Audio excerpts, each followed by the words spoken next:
Deuxième partie. À la recherche de la société future. L'anarchisme n'est pas utopique. Du fait même qu'il se veut constructif, l'anarchisme rejette tout d'abord l'accusation d'utopie. Il recourt à la méthode historique pour tenter de prouver que la société future n'est pas son invention, mais le produit même d'un travail souterrain du passé. Proudhon affirme que l'humanité, sous l'inexorable système de l'autorité qui l'a écrasée depuis 6000 ans, a été soutenue par une vertu secrète. Au-dessus de l'appareil gouvernemental, à l'ombre des institutions politiques, la société produisait lentement et en silence son propre organisme. Elle se faisait un ordre nouveau, expression de sa vitalité et de son autonomie. Le gouvernement, aussi malfaisant qu'il a été, contient en lui sa propre négation. Il est un phénomène de la vie collective, la représentation externe de notre droit, une manifestation de la spontanéité sociale, une préparation de l'humanité à un état supérieur. Ce que l'humanité cherche dans la religion et qu'elle appelle Dieu, c'est elle-même. Ce que le citoyen cherche dans le gouvernement, c'est lui-même aussi. C'est la liberté. La Révolution française a accéléré cette marche invincible vers l'anarchie. Du jour où nos pères posèrent en principe le libre exercice des facultés de l'homme et du citoyen, ce jour-là, l'autorité fut mise dans le ciel et sur la terre et le gouvernement, même par voie de délégation, rendue impossible. La révolution industrielle a fait le reste. La politique est désormais primée, subalternisée par l'économie. Le gouvernement ne peut plus s'affranchir du concours direct des producteurs, il n'est plus en réalité que le rapport des intérêts. La formation du prolétariat a achevé cette évolution. Le pouvoir, malgré ses protestations, n'exprime plus que le socialisme. Le Code Napoléon est aussi incapable de servir la société nouvelle que la République platonienne. Encore quelques années, et l'élément économique substituant partout le droit relatif et mobile de la mutualité industrielle au droit absolu de la propriété, il faudra reconstruire de fond en comble ce palais de carton. Bakounine, à son tour, salue l'incontestable et immense service rendu à l'humanité par cette révolution française dont nous sommes tous les enfants. Le principe d'autorité a été anéanti dans la conscience du peuple, l'ordre inspiré d'en haut est devenu à tout jamais impossible. Reste maintenant à organiser la société de manière qu'elle puisse vivre sans gouvernement. Pour ce faire, Bakounine s'appuie sur la tradition populaire. Les masses, malgré la tutelle oppressive et malfaisante de l'État, ont, à travers les siècles, spontanément développé en leur sein, sinon encore tous les éléments, au moins beaucoup des éléments essentiels de l'ordre matériel et moral, constitutifs de la réelle unité humaine. Nécessité de l'organisation. L'anarchisme ne se veut point synonyme de désorganisation. Proudhon a été le premier à proclamer que l'anarchie n'est pas le désordre, mais l'ordre. Quel est l'ordre naturel, par opposition à l'ordre artificiel, imposé d'en haut? Quelle est l'unité vraie par rapport à la fausse unité qu'engendre la contrainte? Une société de ce genre pense, parle, agit comme un homme. Et cela précisément parce qu'elle n'est plus représentée par un homme, parce qu'elle ne reconnaît plus d'autorité personnelle. Parce qu'en elle, comme en tout être organisé et vivant, comme dans l'infini de Pascal, le centre est partout, la circonférence nulle part. L'anarchie, c'est la société organisée vivante, le plus haut degré de liberté et d'ordre auquel l'humanité puisse parvenir. Si certains anarchistes ont pu penser autrement, l'italien Enrico Malatesta les rappelle à l'ordre. Croyant sous l'influence de l'éducation autoritaire reçue que l'autorité est l'âme de l'organisation sociale, pour combattre celle-là, ils ont combattu et nié celle-ci. L'erreur fondamentale des anarchistes adversaires de l'organisation est de croire qu'une organisation n'est pas possible sans autorité et de préférer, une fois admise cette hypothèse, renoncer à toute organisation plutôt que d'accepter la moindre autorité. Si nous croyons qu'il ne pourrait pas y avoir d'organisation sans autorité, nous serions des autoritaires, parce que nous préférerions encore l'autorité qui entrave et rend triste la vie à la désorganisation qui la rend impossible. Volin, anarchiste russe du XXe siècle, renchérit et précise. Une interprétation erronée, ou le plus souvent sciemment inexacte, prétend que la conception libertaire signifie l'absence de toute organisation. Rien n'est plus faux. Il s'agit non pas d'organisation ou de non-organisation, mais de deux principes différents d'organisation. Naturellement, disent les anarchistes, il faut que la société soit organisée. Mais cette organisation nouvelle doit se faire librement, socialement et avant tout en partant de la base. Le principe d'organisation doit sortir non d'un centre créé d'avance pour accaparer l'ensemble et s'imposer à lui, mais, ce qui est exactement le contraire, de tous les points pour aboutir à des nœuds de coordination, centres naturels destinés à desservir tous ces points. Tandis que l'autre organisation, calquée sur celle d'une vieille société d'oppression et d'exploitation, porterait à leur paroxysme toutes les tares de la vieille société. Elle ne pourrait se maintenir autrement qu'à l'aide d'un nouvel artifice. En fait, les anarchistes ne seront pas seulement des partisans de la véritable organisation, mais, comme en conviendra Henri Lefebvre dans un livre récent sur la Commune, des organisateurs de tout premier ordre. Cependant, le philosophe croit apercevoir là une contradiction. Contradiction assez étonnante, observe-t-il, que l'on retrouve dans l'histoire du mouvement ouvrier jusqu'à nos jours, et notamment en Espagne. Elle ne peut étonner que ceux pour qui les libertaires sont, a priori, des désorganisateurs. L'autogestion. Alors que le manifeste communiste de Marx et d'Engels, rédigé au début de 1848, à la veille de la Révolution de février, n'entrevoyait d'autre solution, au moins pour une longue période transitoire, que la centralisation entre les mains de l'État fourre-tout de l'ensemble des instruments de production, et empruntait à Louis Blanc l'idée autoritaire d'embrigader les travailleurs de la manufacture comme ceux de la terre dans des armées industrielles, Proudhon est le premier à proposer une conception anti-étatique de la gestion économique. La Révolution de février a vu naître à Paris, à Lyon, une floraison spontanée d'associations ouvrières de production.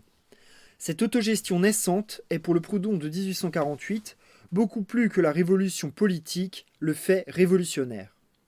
Elle n'a pas été inventée par un théoricien, prêchée par des doctrinaires. Ce n'est pas l'État qui a donné la première impulsion, c'est le peuple.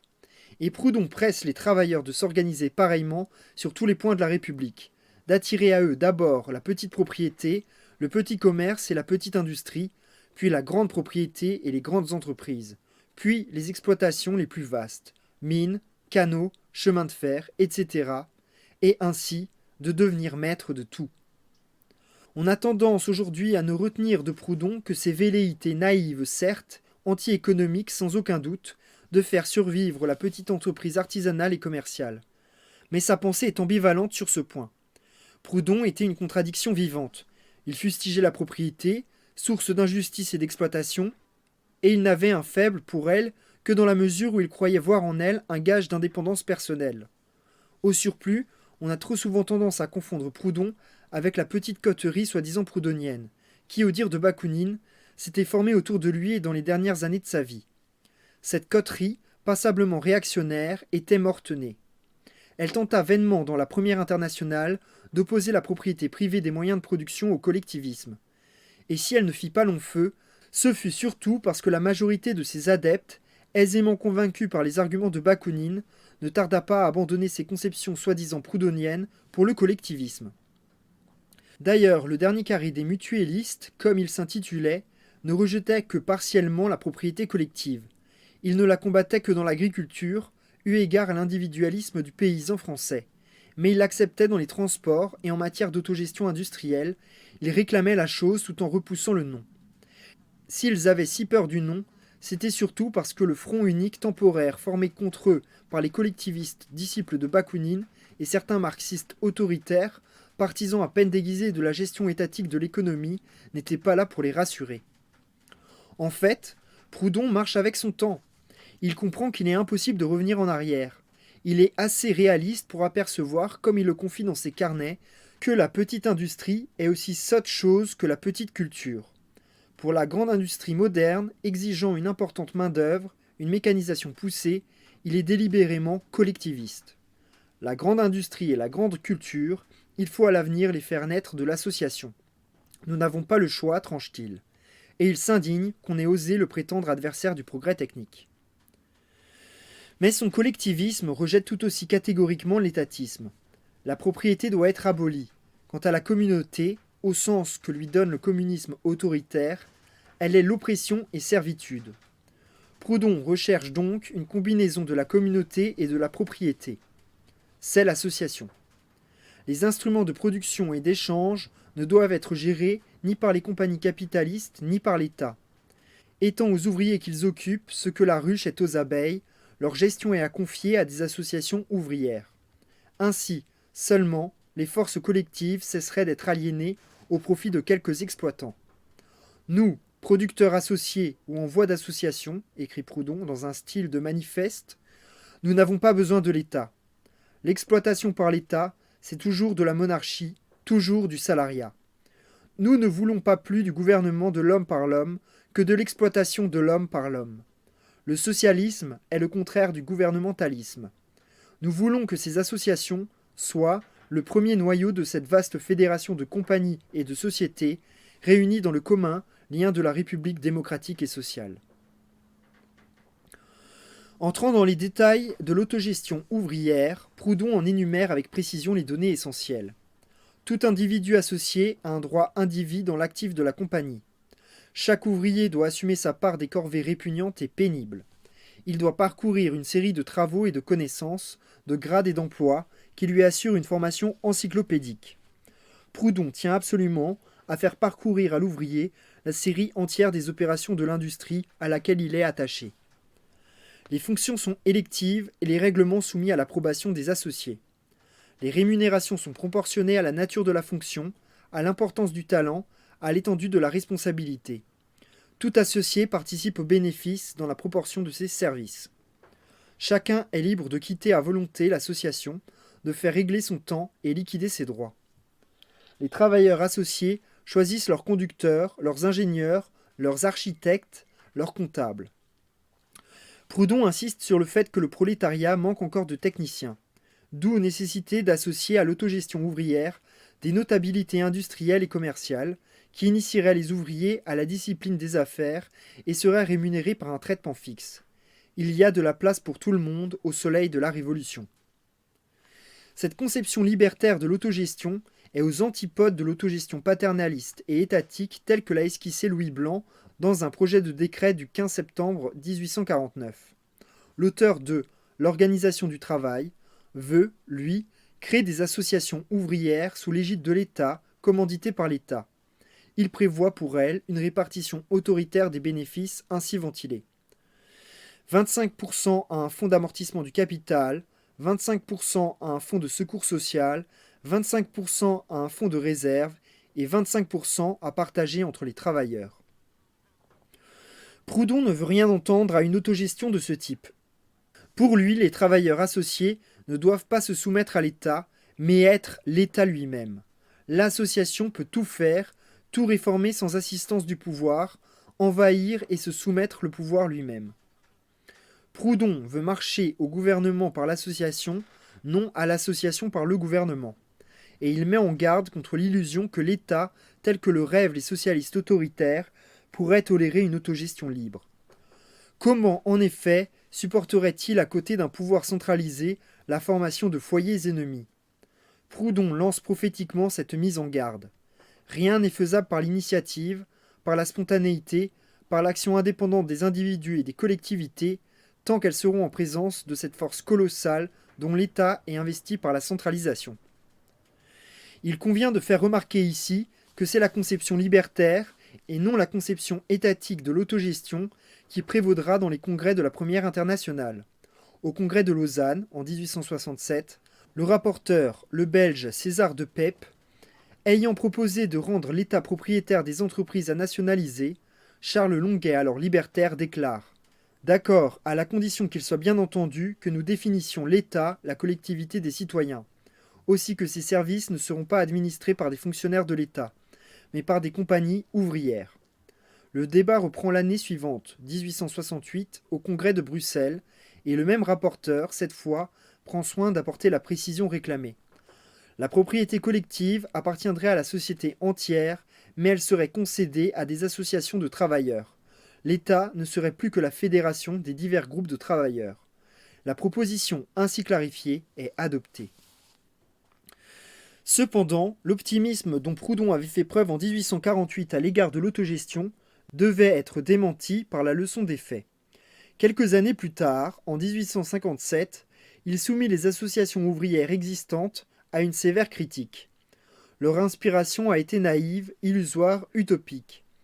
Elles avaient payé le tribut de l'inexpérience. Elles étaient tombées dans le particularisme et l'exclusivisme. Elles avaient fonctionné comme un patronat collectif, subi l'entraînement des idées de hiérarchie et de suprématie. Tous les abus des sociétés capitalistes furent exagérés encore dans ces compagnies soi-disant fraternelles. Elles avaient été déchirées par la discorde, les rivalités, les défections, les trahisons. Leurs gérants, une fois initiés aux affaires, s'étaient retirés pour s'établir à leur compte en patrons et bourgeois. Ailleurs, ce furent les associés qui avaient réclamé le partage des produits. De plusieurs centaines d'associations ouvrières créées en 1848, il en restait 9 ans plus tard, tout juste une vingtaine. Et Proudhon opposait à cette mentalité étroite et particulariste une conception de l'autogestion universelle et synthétique. Car la tâche de l'avenir, c'était beaucoup plus que la réunion en société de quelques centaines d'ouvriers. C'était la reconstitution économique d'une nation de 36 millions d'âmes. Les associations ouvrières futures devraient, au lieu d'agir au profit de quelques-uns, travailler pour tous. L'autogestion exigeait donc une certaine éducation des autogestionnaires. On ne naît point associé, on le devient. La tâche la plus difficile des associations, c'était de civiliser les associés. Ce qui leur avait manqué, c'étaient des hommes sortis du sein des masses travailleuses qui aient appris à l'école des exploiteurs à se passer d'eux. Il s'agissait moins de former une masse de capitaux qu'un fonds d'hommes. Sur le plan juridique, Proudhon avait d'abord envisagé de confier aux associations ouvrières la propriété de leurs entreprises. Maintenant, il rejetait cette solution particulariste. Pour ce faire, il distinguait entre possession et propriété. La propriété est absolutiste, aristocratique, féodale, despotique. La possession est démocratique, républicaine, égalitaire. Elle consiste en la jouissance usufruitaire d'une concession incessible et inaliénable. Les producteurs recevraient à titre d'alleux, tout comme les anciens germains, leur instrument de production. Ils n'en seraient pas les propriétaires. Ce qui succéderait à la propriété, ce serait une copropriété fédérative attribuée non certes à un État, mais à l'ensemble des producteurs réunis en une vaste fédération agricole et industrielle. Et Proudhon de s'échauffer sur l'avenir d'une autogestion ainsi revue et corrigée, ce n'est pas une vaine rhétorique qui le déclare, c'est la nécessité économique et sociale. Le moment approche où nous ne pourrons plus marcher qu'à ces conditions nouvelles. Les classes doivent se résoudre dans une seule et même association de producteurs. L'autogestion réussira-t-elle? De la réponse qui sera faite dépend tout l'avenir des travailleurs. Si cette réponse est affirmative, un nouveau monde s'ouvre à l'humanité. Si elle est négative, le prolétaire peut se le tenir pour dit. Il n'y a pour lui dans ce bas monde point d'espérance. Les bases de l'échange. Sur quelle base assurer les échanges entre les diverses associations ouvrières? Proudhon a d'abord soutenu que la valeur d'échange de toutes les marchandises peut être mesurée par la quantité de travail nécessaire pour les produire. Les diverses associations de production cèdent leurs produits au prix de revient. Les travailleurs rétribués en bons de travail achètent dans les comptoirs d'échange ou magasins sociaux les marchandises au prix de revient estimé en heures de travail. Les échanges les plus importants s'effectuent par l'intermédiaire d'un clearing compensateur ou banque du peuple qui accepte en paiement les bons de travail. Cette banque joue en même temps l'office d'un établissement de crédit. Elle prête aux associations ouvrières de production les sommes nécessaires à leur bonne marche. Ces prêts sont consentis sans intérêt. Cette conception dite mutuelliste était quelque peu utopique, en tout cas malaisée à mettre en application dans un régime capitaliste. La Banque du Peuple, fondée par Proudhon au début de 1849, réussit à obtenir en 6 semaines quelques 20 000 adhésions. Mais son existence fut brève. Il était surtout chimérique de croire que le mutuellisme ferait tache d'huile, de s'exclamer comme le Proudhon d'alors, c'était vraiment le nouveau monde, la société de promission qui, se greffant sur l'ancienne, la transformait peu à peu. Quant à la rémunération basée sur l'évaluation des heures de travail, elle est à divers titres contestable. Les communistes libertaires de l'école de Kropotkin, Malatesta, Élisée Reclus, Carlo Cafiero, etc., ne se feront pas faute de la critiquer. Tout d'abord, à leurs yeux, elle est injuste. 3 heures de travail de Pierre, objecte Cafiero, peuvent souvent valoir 5 heures de travail de Paul. D'autres facteurs que la seule durée interviennent dans la détermination de la valeur du travail. L'intensité, la formation professionnelle et intellectuelle, etc. Il faudrait aussi tenir compte des charges de famille de l'ouvrier. En outre, le travailleur demeure en régime collectiviste, un salarié esclave de la communauté qui achète et surveille sa force de travail. La rémunération proportionnelle aux heures de travail fournies par chacun ne peut être un idéal, tout au plus un pis-aller temporaire. Il faudra en finir avec la morale puisée dans les livres de comptabilité. Il faudra en finir avec la morale puisée dans les livres de comptabilité, avec la philosophie du droit et avoir. Ce mode de rétribution procède d'un individualisme mitigé en contradiction avec la propriété collective des moyens de production. Il est incapable d'opérer une transformation de l'homme profonde et révolutionnaire. Il est incompatible avec l'anarchie. Une forme nouvelle de possession exige une forme nouvelle de rétribution. Les services rendus à la société ne peuvent être évalués en unités monétaires. Il faudra placer les besoins au-dessus des services. Tous les produits dus au travail de tous doivent appartenir à tous et chacun en prendre librement sa part. À chacun selon ses besoins, telle devrait être la devise du communisme libertaire. Mais Kropotkin, Malatesta et leurs amis semblent avoir ignoré que Proudhon lui-même avait prévu leurs objections et révisé sa conception première. Sa théorie de la propriété, publiée après sa mort, explique que c'est seulement dans son premier mémoire sur la propriété, celui de 1840, qu'il avait soutenu l'égalité de salaire à égalité de travail. J'avais oublié de dire deux choses. La première, que le travail se mesure en raison composée de sa durée et de son intensité.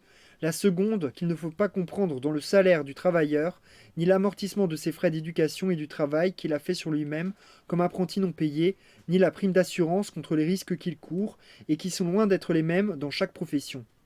Cet oubli, Proudhon affirme l'avoir réparé dans ses écrits suivants, où il fait compenser par des sociétés coopératives d'assurance mutuelle les frais et risques inégaux. En outre, Proudhon ne considère nullement la rétribution des membres de l'association ouvrière comme un salaire, mais bien plutôt comme une répartition des bénéfices librement décidée entre les travailleurs associés et co-responsables. Sinon, comme le remarque à ce propos le plus récent des exégètes proudhoniens Pierre Hauptmann, dans une thèse encore inédite, l'autogestion ouvrière n'aurait aucun sens. Les communistes libertaires croient devoir reprocher au mutualisme de Proudhon et au collectivisme plus conséquent de Bakounine de n'avoir pas voulu préjuger la forme que prendrait en régime socialiste la rétribution du travail. Ces censeurs semblent perdre de vue que les deux fondateurs de l'anarchisme avaient le souci de ne point enfermer prématurément la société dans un cadre rigide. Ils voulaient sur ce point réserver aux associations d'autogestion la plus grande latitude.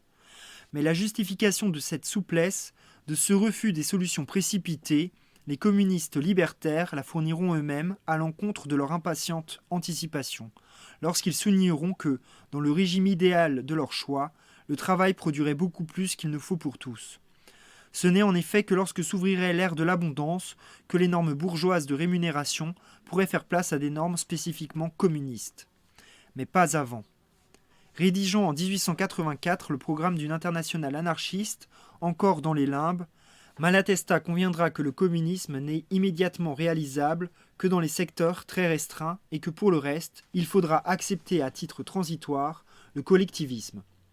Le communisme, pour être réalisable, a besoin d'un grand développement moral des membres de la société, d'un sentiment élevé et profond de solidarité que l'élan révolutionnaire ne suffira peut-être pas à produire, d'autant plus que manqueront dans les débuts les conditions matérielles favorisant un tel développement. À la veille de la révolution espagnole de 1936, où l'anarchisme affrontera l'épreuve des faits, Diego Abad de Santillan démontrera à peu près, dans les mêmes termes, l'impraticabilité immédiate du communisme libertaire. De l'avis de Santillan, le système capitaliste n'y a pas préparé les êtres humains. Loin de développer en eux les instincts sociaux, le sens de la solidarité, il tend au contraire de toutes les façons à bannir et à châtier ces sentiments. Santillan invoquera les expériences révolutionnaires de Russie, et d'ailleurs pour adjurer les anarchistes de se montrer plus réalistes, il leur reprochera d'accueillir avec méfiance ou superbe les leçons les plus récentes du réel. Il est douteux, soutiendra-t-il, qu'une révolution nous conduise immédiatement à la réalisation de notre idéal communiste anarchiste. La consigne collectiviste, à chacun le produit de son travail, répondrait mieux que le communisme aux exigences de la réalité dans la première phase d'une période révolutionnaire où la vie économique serait désorganisée, où sévirait la pénurie et où le ravitaillement serait une tâche prioritaire. Les formes économiques dont on ferait l'essai marqueraient tout au plus une évolution graduelle vers le communisme. Mettre brutalement en cage des êtres humains, les emprisonner dans des formes rigides de vie sociale, serait une attitude autoritaire qui ferait obstacle à l'évolution. Mutualisme, collectivisme, communisme ne sont que des moyens différents en vue d'atteindre les mêmes fins.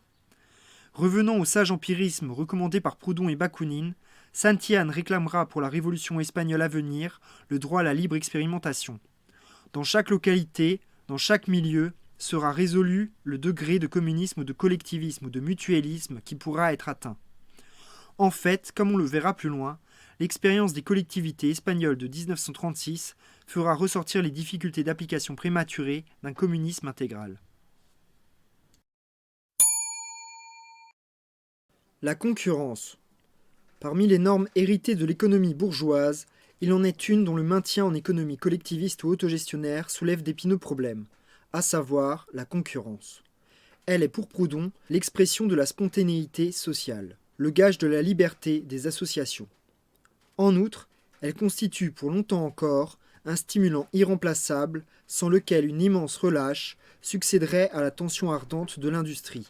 Et il précise « Vis-à-vis de la société, la compagnie ouvrière s'engage à fournir toujours au prix le plus près du prix de revient les produits et services qui lui sont demandés.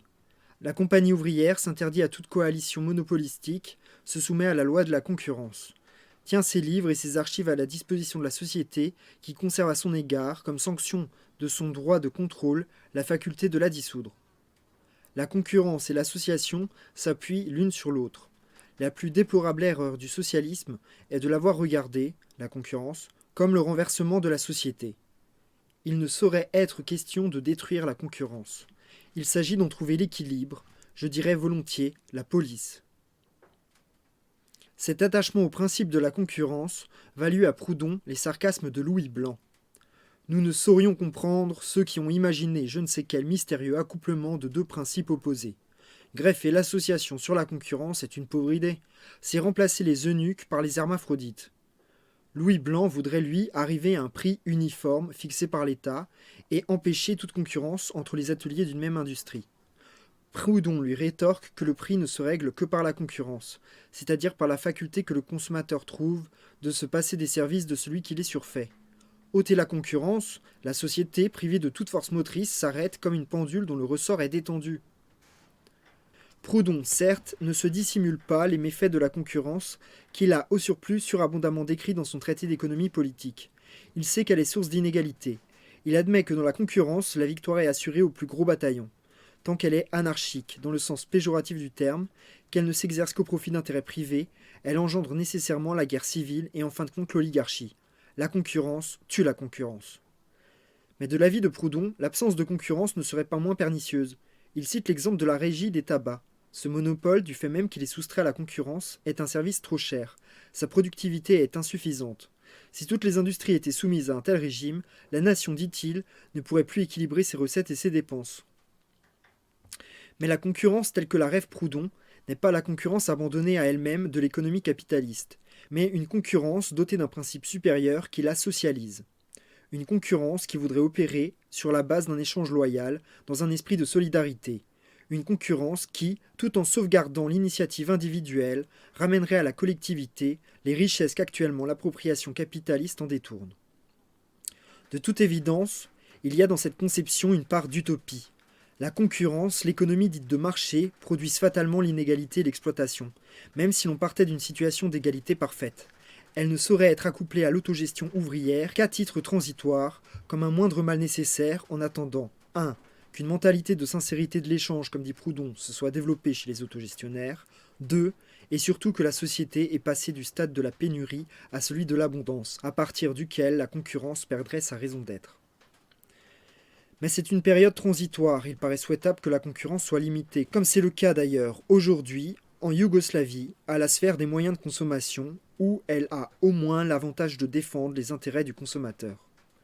Les communistes libertaires s'en prendront à une économie collectiviste de type proudhonien, fondée sur le principe de la lutte, où l'on ne ferait que rétablir parmi les compétiteurs l'égalité du point de départ, pour les jeter ensuite dans une bataille comportant nécessairement des vainqueurs et des vaincus, où l'échange des produits finirait par se faire selon le principe de l'offre et de la demande, ce qui serait tombé en pleine concurrence, en plein monde bourgeois. Ce langage ressort fort à celui que tiennent aujourd'hui, contre l'expérience yougoslave, certains de ces détracteurs du monde communiste. Ils croient devoir nourrir, contre l'autogestion tout entière, l'hostilité que leur inspire l'économie de marché concurrentielle, comme si les deux notions étaient dans leur essence et pour toujours inséparables l'une de l'autre.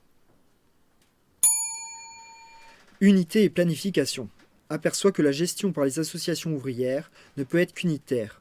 Il insiste sur le besoin de centralisation et d'unité. Il pose la question: est-ce que les compagnies ouvrières, pour l'exploitation des grandes industries, n'expriment pas l'unité? Ce que nous mettons à la place de la centralisation politique, c'est la centralisation économique. Toutefois, il appréhende une planification autoritaire, et c'est pourquoi il lui préfère d'instinct une concurrence d'inspiration solidariste. Mais l'anarchisme s'est fait depuis l'avocat d'une planification démocratique et libertaire, élaborée de bas en haut par la Fédération des entreprises autogérées. Bakounine entrevoit les perspectives de planification à l'échelle mondiale qui s'ouvrent à l'autogestion. Les associations coopératives ouvrières sont un fait nouveau dans l'histoire. Nous assistons aujourd'hui à leur naissance, et nous pouvons seulement pressentir, mais non déterminer à cette heure, l'immense développement que sans aucun doute elles prendront, et les nouvelles conditions politiques et sociales qui en surgiront dans l'avenir. Il est possible et même fort probable que, dépassant un jour les limites des communes, des provinces et même des États actuels, elles donnent une nouvelle constitution à la société humaine, entière, partagée non plus en nations, mais en groupes industriels. Ainsi, elles formeront une immense fédération économique, avec au sommet une assemblée suprême. À la lumière des données aussi larges que précises et détaillées d'une statistique mondiale, elles combineront l'offre avec la demande pour diriger, déterminer et répartir entre les différents pays de production de l'industrie mondiale, de sorte qu'il n'y aura plus ou presque plus de crise commerciale ou industrielle, de stagnation forcée, de désastres, plus de peine ni de capitaux perdus. Socialisation intégrale. La conception proudhonienne de la gestion par les associations ouvrières comportait une équivoque. Il n'était pas toujours précisé si les groupes autogestionnaires demeuraient en compétition avec des entreprises capitalistes. En un mot, si, comme on dit aujourd'hui en Algérie, le secteur socialiste coexisterait avec un secteur privé, ou si, au contraire, la production dans son ensemble serait socialisée et mise en autogestion. Bakounine est un collectiviste conséquent. Il aperçoit clairement les dangers d'une coexistence des deux secteurs. Les ouvriers, même associés, ne peuvent former des capitaux capables de lutter contre les grands capitaux bourgeois.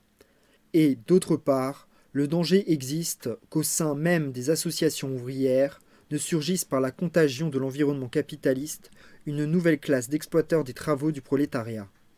L'autogestion contient en elle tous les germes de l'émancipation économique des masses ouvrières, mais elle ne pourra développer réellement tous ces germes que lorsque les capitaux, les établissements d'industrie, les matières premières et les instruments du travail deviendront la propriété collective des associations ouvrières productives, tant industrielles qu'agricoles, librement organisées et fédérées entre elles. La transformation sociale ne pourra s'opérer de façon radicale et définitive que par des moyens agissant sur l'ensemble de la société, c'est-à-dire par une révolution sociale transformant la propriété individuelle en propriété collective. Dans une telle organisation sociale, les ouvriers seraient collectivement leurs propres capitalistes, leurs propres patrons, ne seraient laissés à la propriété individuelle que les choses qui servent réellement à l'usage personnel. Tant que la révolution sociale n'est pas accomplie, Bakounine, tout en admettant que les coopératives de production ont l'avantage d'habituer les ouvriers à s'organiser, à diriger leurs affaires eux-mêmes, qu'elles créent les premiers germes d'une action ouvrière collective, estime que ces îlots au sein de la société capitaliste ne peuvent avoir qu'une efficacité limitée, et il incite les travailleurs à s'occuper moins de coopération que de grève. Syndicalisme ouvrier. Aussi Bakounine valorise-t-il le rôle des syndicats, organisation naturelle des masses, seul moyen de guerre vraiment efficace que les ouvriers puissent employer contre la bourgeoisie, pour donner à la classe ouvrière une pleine conscience de ce qu'elle veut, pour faire naître en elle une pensée socialiste qui corresponde à son instinct et aussi pour organiser les forces du prolétariat en dehors du radicalisme bourgeois, il compte beaucoup moins sur les idéologues que sur le mouvement syndical. L'avenir est selon lui à la fédération nationale et internationale des corps de métier. Dans les premiers congrès de l'Internationale, le syndicalisme ouvrier n'est pas mentionné expressément. À partir du congrès de Bâle de 1869, sous l'influence des anarchistes, il passe au premier plan. Les syndicats, après l'abolition du salariat, constitueront l'embryon de l'administration de l'avenir. Le gouvernement sera remplacé par les conseillers des corps de métier. Plus tard, en 1876, James Guillaume, disciple de Bakounine, exposant ses idées sur l'organisation sociale, intègre le syndicalisme ouvrier dans l'autogestion. Il préconise la constitution de fédérations corporatives par branche de travail, s'unissant non plus pour protéger leur salaire contre la rapacité des patrons, mais pour se garantir mutuellement l'usage des instruments de travail qui sont en possession de chacun des groupes et qui deviendront par un contrat réciproque la propriété collective de la fédération corporative entière. Ces fédérations joueront un rôle planificateur selon les perspectives ouvertes par Bakounine. Ainsi se trouve comblée une des lacunes de l'autogestion, telle que l'avait esquissée Proudhon. Dans les perspectives qu'il ouvrait, il manquait un terme, le lien qui unirait entre elles les diverses associations de production et les empêcherait de gérer leurs affaires dans un esprit égoïste avec une mentalité de clocher, sans se soucier de l'intérêt général, en ignorant les autres entreprises autogestionnaires. Le syndicalisme ouvrier complète l'édifice, il articule l'autogestion, il apparaît comme l'instrument de la planification et de l'unité de la production. Les communes. Dans la première partie de sa carrière, Proudhon est uniquement préoccupé d'organisation économique. Sa méfiance de tout ce qui touche au politique lui fait négliger le problème de l'administration territoriale. Il se contente d'affirmer que les travailleurs doivent se substituer à l'État, devenir eux-mêmes l'État, mais il ne précise pas sous quelle forme. Dans les dernières années de sa vie, le problème politique qu'il aborde à la manière anarchiste de bas en haut le préoccupe davantage. Les hommes forment entre eux sur la base locale ce qu'il appelle un groupe naturel, qui se constitue en cité ou organisation politique, s'affirmant dans son unité, son indépendance, sa vie ou son mouvement propre et son autonomie. Des groupes semblables à distance les uns des autres peuvent avoir des intérêts communs, et l'on conçoit qu'ils s'entendent, s'associent et par cette mutuelle assurance forment un groupe supérieur. Mais ici, le spectre de l'État abhorré assaille le penseur anarchiste.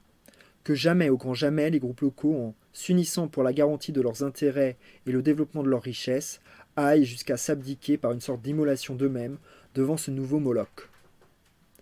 Et Proudhon définit avec une relative précision la commune autonome. Elle est par essence un être souverain. En cette qualité, elle a le droit de se gouverner elle-même, de s'administrer, de s'imposer des taxes, de disposer de ses propriétés et de ses revenus, de créer pour sa jeunesse des écoles, d'y nommer des professeurs, etc. Voilà ce qu'est une commune, car voilà ce qu'est la vie collective, la vie politique. Elle repousse toute entrave, elle ne connaît pas de limite qu'en elle-même. Toute coercition du dehors lui est antipathique et mortelle. De même, on l'a vu, que pour Proudhon, l'autogestion est incompatible avec l'existence d'un État autoritaire. La commune ne saurait coexister avec un pouvoir centralisé de haut en bas. Point de milieu. La commune sera souveraine ou succursale, tout ou rien. Faites-lui la part aussi belle que vous voudrez, dès l'instant qu'elle ne relève plus de son droit propre, qu'elle reconnaît une loi plus haute, que le grand groupe dont elle fait partie est déclaré supérieur, il est inévitable qu'un jour ou l'autre, elle se trouve en contradiction avec lui, que le conflit s'élève. Or, dès qu'il y aura conflit, la logique et la force veulent que ce soit le pouvoir central qui l'emporte, et cela sans discussion, sans jugement, sans transaction.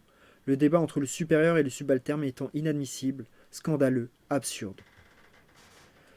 Bakounine intègre de façon plus conséquente que Proudhon la commune dans l'organisation de la société future. Les associations ouvrières de production devront être librement alliées au sein des communes, et les communes à leur tour librement fédérées entre elles. La vie et l'action spontanée, suspendues pendant des siècles par l'action, par l'absorption toute puissante de l'État, seront rendues aux communes par l'abdication de l'État.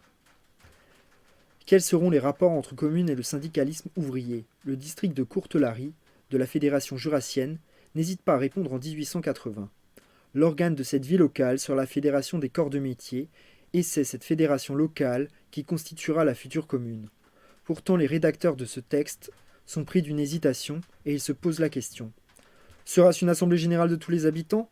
Seront-ce des délégations des corps de métier qui rédigeront le contrat de la commune?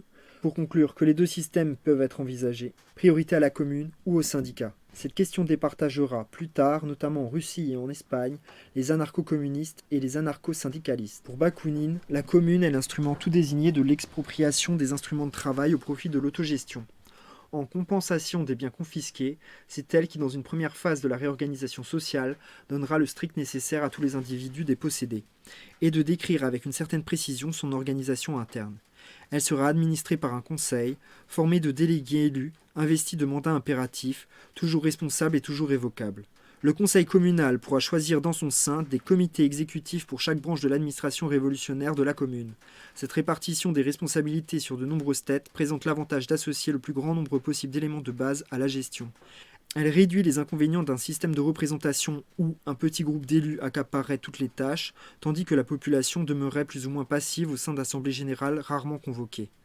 Bakounine a saisi d'instinct que les conseils élus doivent être des assemblées travailleuses, à la fois législatives et exécutives, une démocratie sans parlementarisme, comme dira plus tard Lénine dans un de ses moments libertaires.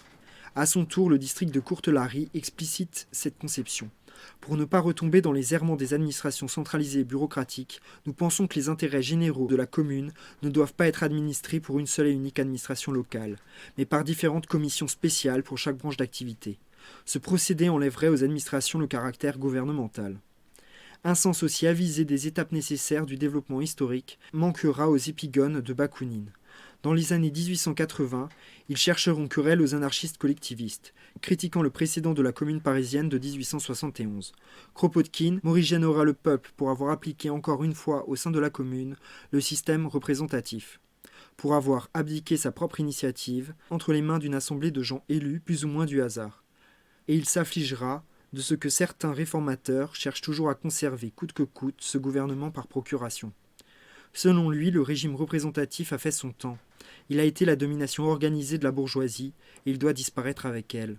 Pour une nouvelle base économique qui s'annonce, nous devons chercher un nouveau mode d'organisation politique, basé sur un principe tout autre que celui de la représentation.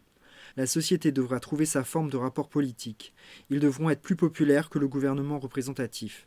Devenir plus self-government, plus gouvernement de soi-même, par soi-même. Cette démocratie directe, poussée à ses dernières conséquences et qui, aussi bien sur le plan de l'autogestion économique que de l'administration territoriale, supprimerait les derniers vestiges d'une autorité quelconque, est en effet pour tout socialiste, qu'il soit autoritaire ou libertaire, l'idéal à poursuivre.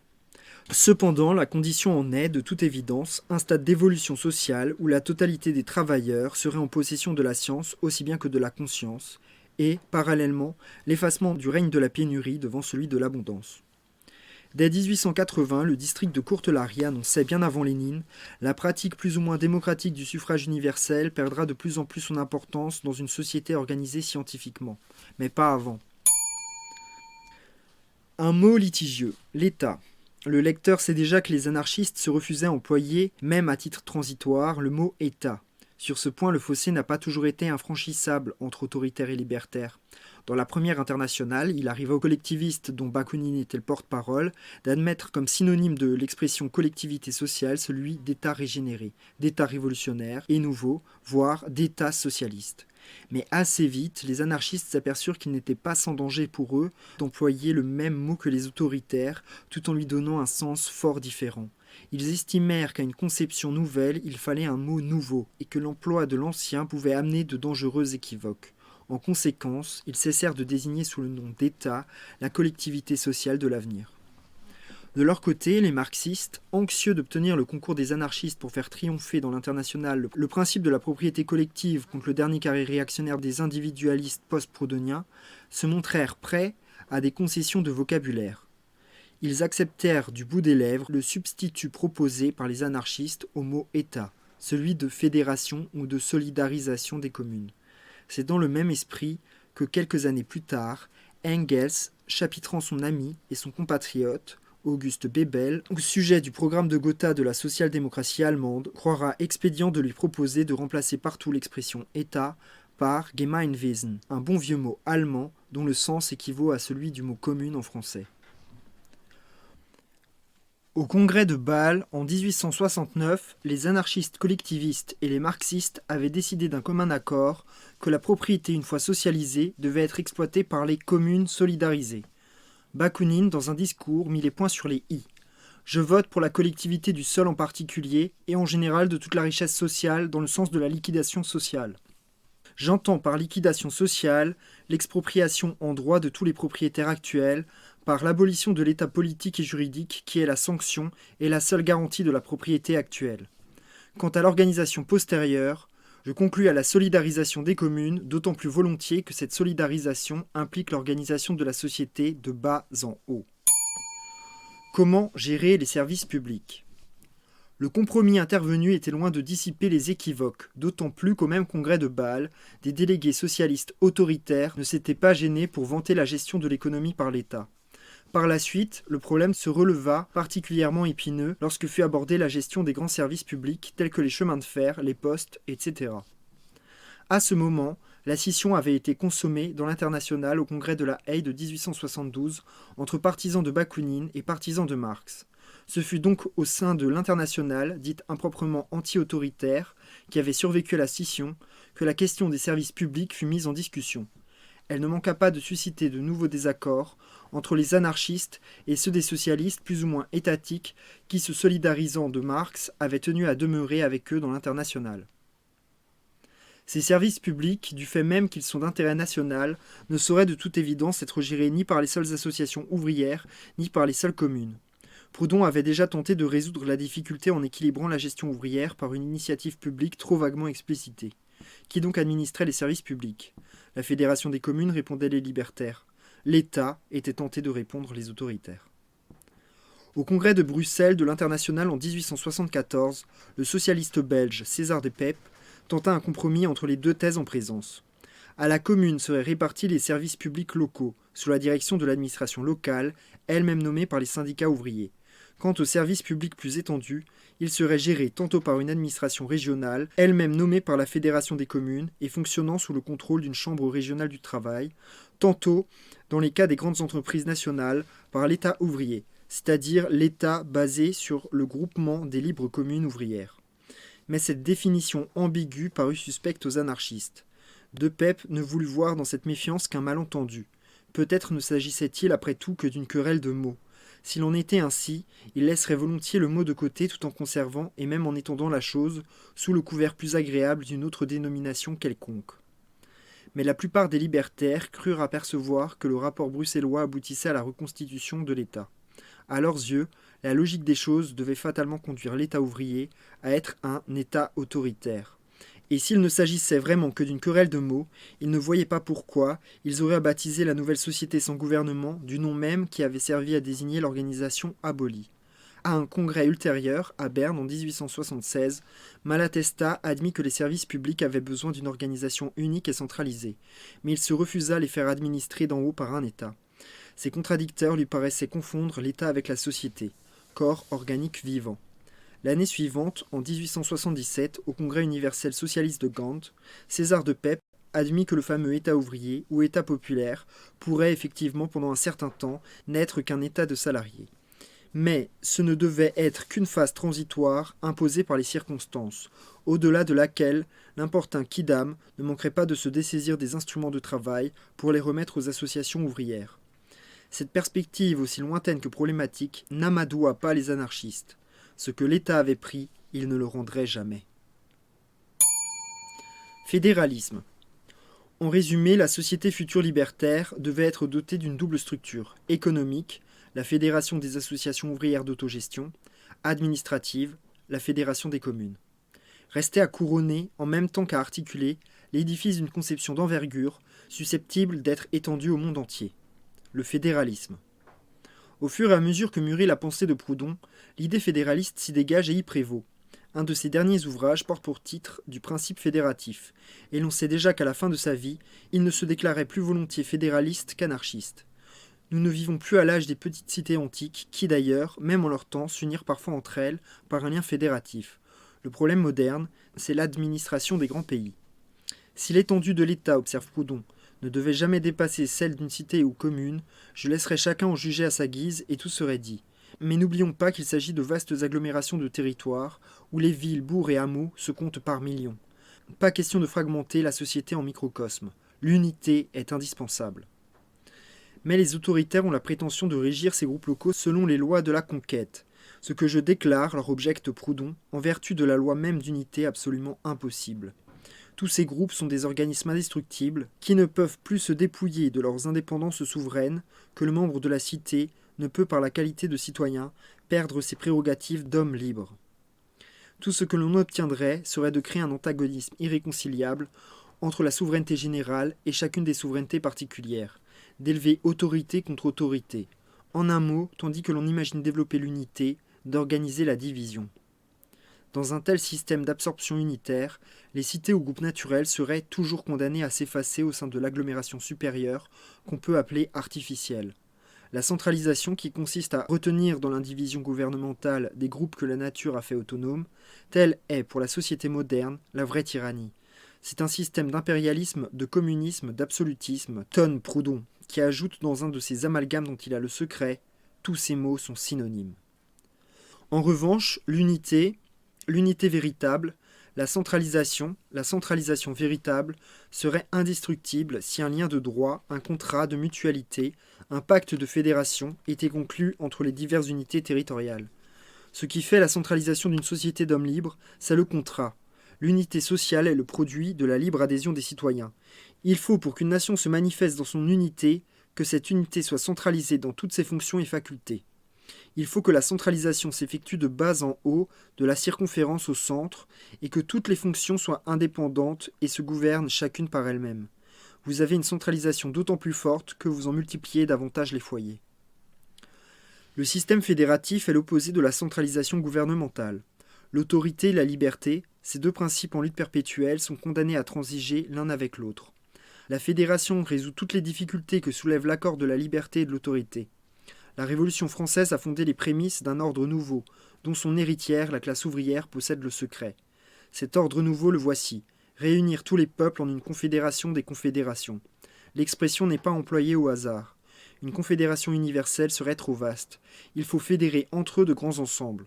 Et Proudhon, qui aime vaticiner, annonce: le XXe siècle ouvrira l'ère des fédérations. Bakounine ne fait que développer et approfondir les vues fédéralistes de Proudhon. Comme lui, il vante la supériorité d'une unité fédérative sur l'unité autoritaire. Lorsqu'il n'y aura plus la maudite puissance de l'État pour contraindre les individus, les associations, les communes, les provinces, les régions à vivre ensemble, elles seront beaucoup plus étroitement liées et constitueront une unité beaucoup plus vivante, plus réelle, plus puissante que celle qu'elles sont forcées de former aujourd'hui sous la pression pour tous également écrasante de l'État. Les autoritaires confondent toujours l'unité formelle dogmatique et gouvernementale avec l'unité vivante et réelle qui ne peut résulter que du plus libre développement de toutes les individualités et de toutes les collectivités et de l'alliance fédérative et absolue libre des associations ouvrières dans les communes et au-delà des communes dans les régions, des régions dans les nations. Bakounine insiste sur la nécessité d'un intermédiaire, d'un relais entre la commune et l'organisme fédératif national, la province ou région, fédération libre de communes autonomes. Mais qu'on ne s'imagine pas que le fédéralisme aboutisse à l'isolement, à l'égoïsme. La solidarité est inséparable de la liberté. Les communes, tout en restant absolument autonomes, se sentent solidaires entre elles, sans rien sacrifier de leur liberté. Elles s'unissent étroitement. Dans le monde moderne, les intérêts matériels, intellectuels, moraux ont créé entre toutes les parties d'une même nation, de même qu'entre les différentes nations, une unité puissante et réelle. Et cette unité-là survivra aux États. Mais le fédéralisme est une arme à double tranchant. Le fédéralisme girondin, pendant la Révolution française, fut contre-révolutionnaire. L'école royaliste de Charles Maurras a prôné le régionalisme. Dans certains pays, comme les États-Unis, le caractère fédéral de la Constitution est exploité par ceux qui dénient les droits civiques aux hommes de couleur. Seul le socialisme, pense Bakounine, peut apporter au fédéralisme un contenu révolutionnaire. C'est pourquoi ces partisans espagnols se montrèrent plutôt tièdes pour le parti fédéraliste bourgeois de Pays Margall, qui se disait proudhonien, et même pour son aile gauche cantonaliste au cours du bref épisode de la République avortée de 1873. Internationalisme. Le principe fédéraliste conduit logiquement à l'internationalisme, c'est-à-dire à l'organisation fédérative des nations dans la grande et fraternelle Union internationale humaine. Ici encore, Bakounine démasque l'utopie bourgeoise d'un fédéralisme qui ne procéderait pas d'un socialisme internationaliste et révolutionnaire. Fort en avance sur son temps, il est européen, comme on dit aujourd'hui. Il appelle de ses vœux les États-Unis d'Europe, seul moyen de rendre impossible la guerre civile entre les différents peuples qui composent la famille européenne. Mais il prend soin de mettre en garde contre toute fédération européenne qui grouperait les États, tels qu'ils sont aujourd'hui constitués. Aucun État centralisé, bureaucratique et par là même militaire, s'appela-t-il même République, ne pourrait entrer sérieusement et sincèrement dans une confédération internationale. Par sa constitution, qui sera toujours une négation ouverte ou masquée de la liberté à l'intérieur, il serait nécessairement une déclaration de guerre permanente, une menace contre l'existence des pays voisins. Toute alliance avec un État réactionnaire serait une trahison contre la Révolution. Les États-Unis d'Europe, d'abord et plus tard ceux du monde entier, ne pourront être créés que lorsque partout, l'ancienne organisation fondée de haut en bas sur la violence et sur le principe d'autorité aura été renversée. Par contre, en cas de triomphe de la révolution sociale dans un pays donné, tout pays étranger qui se serait soulevé au nom des mêmes principes serait reçu dans la fédération révolutionnaire, sans égard pour les frontières actuelles des États. L'internationalisme véritable repose sur l'autodétermination et son corollaire, le droit de sécession. Tout individu, développe Bakounine après Proudhon, toute association, toute commune, toute province, toute région, toute nation ont le droit absolu de disposer d'eux-mêmes, de s'associer ou de ne point s'associer, de s'allier avec qui ils voudront et de rompre leurs alliances, sans égard aucun pour les soi-disant droits historiques, ni pour les convenances de leurs voisins. Le droit de la libre réunion et de la sécession, également libre, est le premier, le plus important de tous les droits politiques, celui sans lequel la confédération ne serait jamais qu'une centralisation masquée. Mais ce principe dans l'esprit des anarchistes n'est point d'inspiration sécessionniste ou isolationniste. Ils ont au contraire la conviction que le droit de sécession, une fois reconnu, les sécessions de fait deviendront impossibles, parce que les unités nationales, cessant d'être le produit de la violence et du mensonge historique, seront formées librement. Alors seulement, elles deviendront vraiment fortes, fécondes et indissolubles. Plus tard, Lénine, et à sa suite les premiers congrès de la Troisième Internationale, emprunteront à Bakounine cette conception dont les bolcheviks feront la base à la fois de leur politique des nationalités et de leur stratégie anticolonialiste, pour finalement la démentir au profit de la centralisation autoritaire et d'un impérialisme camouflé. Décolonisation. Il est à noter que le fédéralisme, par une déduction logique, conduit ses fondateurs à anticiper prophétiquement le problème de la décolonisation. Distinguant l'unité conquérante de l'unité rationnelle, Proudhon aperçoit que tout organisme qui dépasse ses justes bornes et qui tend à envahir ou à s'annexer à d'autres organismes perd en puissance ce qu'il gagne en étendue, et tend à sa dissolution. Plus une cité, lisez une nation, étend sa population et son territoire, plus elle marche à la tyrannie et finalement à la rupture. Qu'elle établisse à côté d'elle, à quelque distance des succursales des colonies, tôt ou tard ces colonies ou succursales se transformeront en de nouvelles cités qui ne conserveront avec la cité mère qu'un lien de fédération ou même n'en conserveront pas du tout. Quand la cité nouvelle est à même de se subvenir, elle proclame d'elle-même son indépendance. De quel droit la cité mère prétendrait-elle la traiter en vassale, en faire une exploitation, une propriété ? C'est ainsi que nous avons vu de nos jours les États-Unis s'affranchir de l'Angleterre, que le Canada s'est également affranchi, au moins de fait, sinon de manière officielle, que l'Australie est déjà en voie de séparation, du consentement et avec la satisfaction entière de la mère patrie. C'est ainsi que tôt ou tard, l'Algérie se constituera en une France africaine, à moins que par d'abominables calculs, nous ne persistions à la retenir par la force et la misère dans l'indivision. Bakounine, lui, a l'œil sur les pays sous-développés. Il doute que l'Europe impérialiste puisse maintenir dans l'asservissement 800 millions d'Asiatiques. L'Orient, ces 800 millions d'hommes endormis et asservis qui constituent les 2/3 de l'humanité, sera bien forcé de se réveiller et de se mettre en mouvement. Mais dans quelle direction ? Pourquoi faire ? Il proclame hautement ses sympathies pour toute insurrection nationale contre toute oppression. Il propose au peuple d'opprimer l'exemple facilement du soulèvement national des Espagnols contre Napoléon, qui, malgré la disproportion formidable entre les maquis autochtones et les troupes impériales, ne put être maîtrisé par l'occupant durant 5 ans et finit par expulser les Français d'Espagne. Chaque peuple a le droit d'être lui-même, et personne n'a celui de lui imposer son costume, ses coutumes, sa langue, ses opinions et ses lois. Mais ici encore, il n'est point selon lui de véritable fédéralisme sans socialisme. Il souhaite que la libération nationale s'accomplisse dans l'intérêt tant politique qu'économique des masses populaires, et non avec l'intention ambitieuse de fonder un puissant État. Toute révolution d'indépendance nationale, se faisant en dehors du peuple et ne pouvant par conséquent triompher sans s'appuyer sur une classe privilégiée, se fera nécessairement contre le peuple et sera en conséquence un mouvement rétrograde, funeste, contre-révolutionnaire. Il serait regrettable que les pays décolonisés s'affranchissent du joug extérieur pour retomber sous un joug autochtone, politique et religieux. Ce qu'il faut faire pour les émanciper, c'est détruire dans leur masse populaire la foi en toute autorité, soit divine, soit humaine.